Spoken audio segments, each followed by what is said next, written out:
तो एक तरफ देश की राजधानी को दहलाने की साजिश और विधानसभा को बम से उड़ाने की धमकी, और दूसरी तरफ बेखौफ सीएम रेखा गुप्ता। विपक्ष सदन छोड़ चुका था, सदन खाली था, लेकिन रेखा गुप्ता की आवाज गूंज रही थी। दिल्ली विधानसभा में विपक्ष की गैर मौजूदगी में रेखा गुप्ता सरकार ने अब तक का सबसे बड़ा दिल्ली का बजट पेश किया और दिल्ली को विकसित और हरित यानी डेवलप्ड और ग्रीन बनाने का इसमें जमकर दावे किए गए।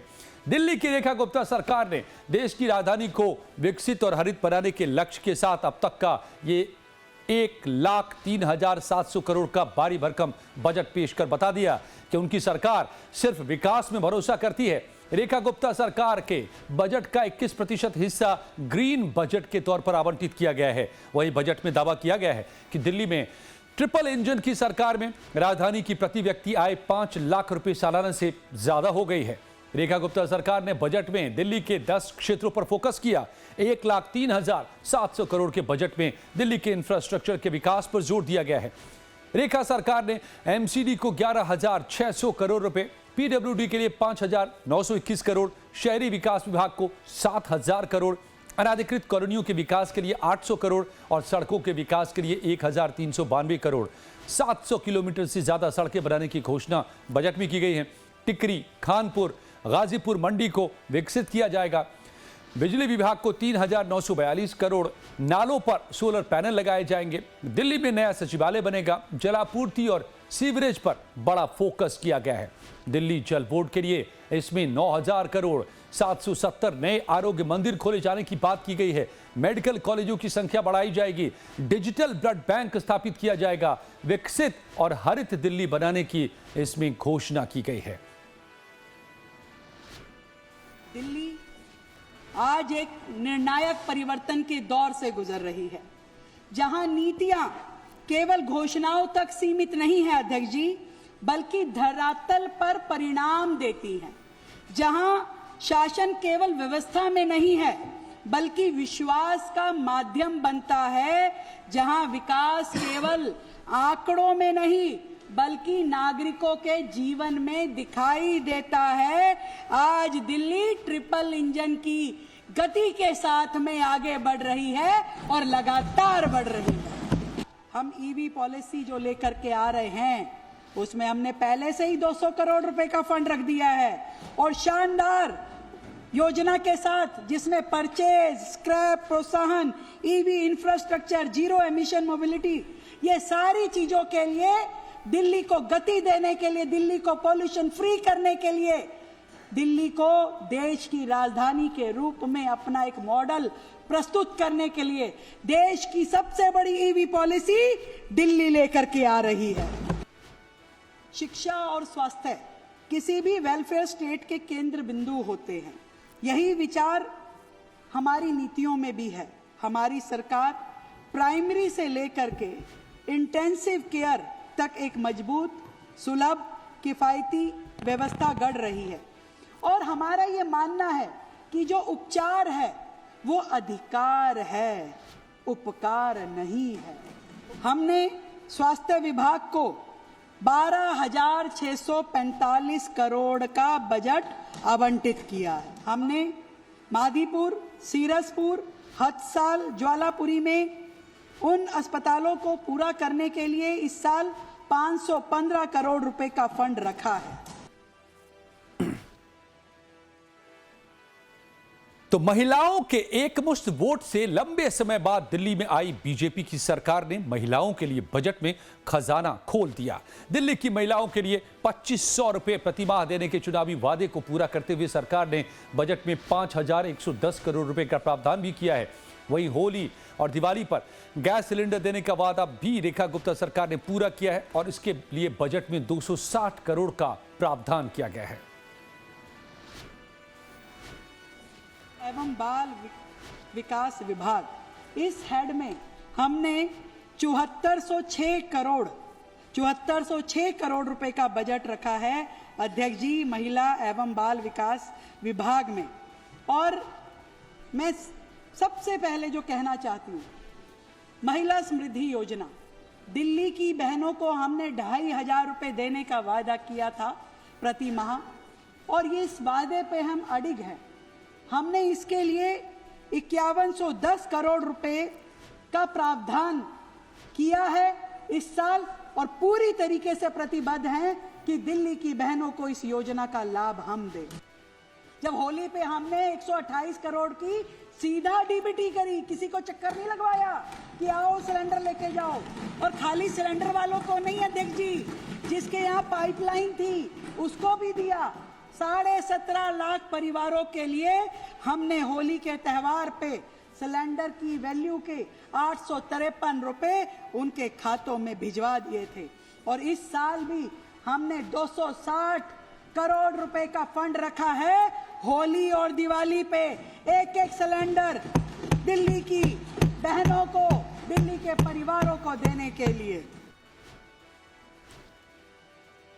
तो विपक्ष के बजट बहिष्कार के बीच सीएम रेखा गुप्ता ने सदन में केजरीवाल सरकार के भ्रष्टाचार का भी मुद्दा उठाया। पिछली सरकार पर जोरदार निशाना साधा और रेखा गुप्ता ने कहा कि उनकी सरकार शीश महल नहीं, लोगों के लिए घर और सरकार के कामकाज के लिए सचिवालय बनवा रही है। इतने पुराने पिछली सरकार के भ्रष्टाचार की भेंट चढ़े हुए हॉस्पिटल थे, आज ये आए नहीं है विपक्ष वाले। आते तो मैं इनको भाषण देने में मजा भी नहीं आ रहा, वो सुन ही नहीं सकते। ऐसे ऐसे काम करके गए हैं कि जब वो फाइलें खुलती है तो ये एहसास होता था कि करते क्या थे। और सिस्टम में इतना ज्यादा गड़बड़, इतना करप्शन, इनको तो 11 साल भी इनको काम करने का मौका कैसे मिला। पहले दिन से ही ये पकड़ में आने वाले काम इन्होंने किए। अपने लिए तो शीश महल बनवाते थे, पर दिल्ली सरकार के कर्मचारियों के लिए अच्छे घर हो, ये कभी उनकी चिंता नहीं रही। इस बार दिल्ली सरकार अपने कार्यक्रमों में, अपनी योजनाओं में एक तो दिल्ली का बड़ा इंटीग्रेटेड नया सचिवालय बनाने का काम करेगी। तो विधानसभा में रेखा गुप्ता सरकार एक तरफ जहां दिल्ली के विकास का बजट भाषण पढ़ रही थी, वहीं दूसरी तरफ सदन के बाहर सड़क पर विपक्षी दल आम आदमी पार्टी सरकार के खिलाफ प्रदर्शन कर रही थी। दिल्ली विधानसभा में सड़क पर प्रदर्शन कर विपक्षी पार्टी आम आदमी ने दिल्ली सरकार के बजट को फर्जी करार दिया। आम आदमी पार्टी ने दिल्ली विधानसभा के स्पीकर पर भी निशाना साधा।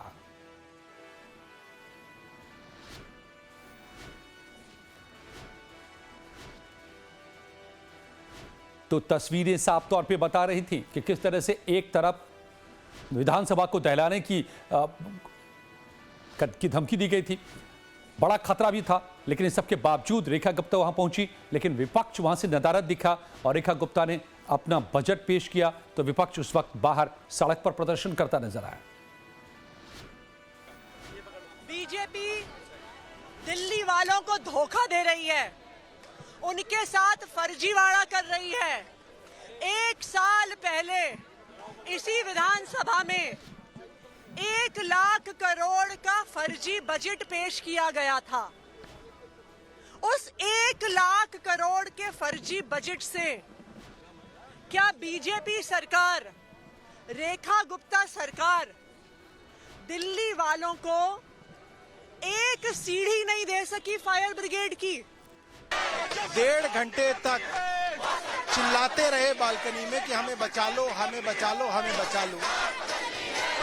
जो फायर ब्रिगेड पहुंची, पहले तो लेट पहुंची और उसके पास सीढ़ी नहीं थी, वो उनको उतार नहीं पाई और इस सरकार ने 9 लोगों की लगभग हत्या कराई है। और कल इस सरकार की तरफ से जांच रिपोर्ट में कहा गया कि कोई दिक्कत नहीं थी, उन लोगों की मौत का दोषी उन्हीं को बताया गया। ये सरकार इतनी गिर सकती है कोई सोच भी नहीं सकता था। 1 लाख करोड़ के बजट का कोई फायदा नहीं अगर एक सीढ़ी भी इनके पास नहीं है। कितनी बार स्पीकर साहब ने इनिशिएट लिया, कितनी बार प्रतिपक्ष को बैठाया, कितने बार सदस्यों से बात किया, क्यों नहीं चाहते हैं वो? मेरा 3 सवाल है अध्यक्ष जी से। पहला कि आपने बजट सेशन, नया सेशन क्यों नहीं बुलाया? आखिर क्या मजबूरी थी आपकी जो आप पिछले सेशन को आपने एक्सटेंड किया? दूसरा पिछले एक सवाल में जो सवाल लगाए जाते हैं विधानसभा में उसके जवाब नहीं आ रहे हैं। आखिर क्यों नहीं बोल रहे हैं? क्यों विपक्ष के साथियों को आप प्रिविलेज लगा करके, निलंबन करके दिल्ली की जनता की आवाज को दबाना चाह रहे हैं? तो लंबे समय बाद दिल्ली की सत्ता में वापस आई बीजेपी की सरकार ने विकसित दिल्ली, ग्रीन दिल्ली वाला बजट पेश कर राजधानी के हर वर्ग को साधने की कोशिश इसके जरिए की है।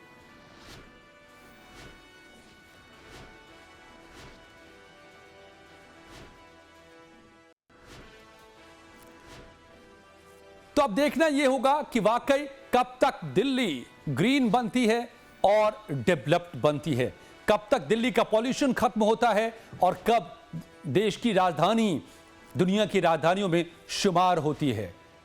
इसको लेकर इस वक्त बड़े सवाल हैं।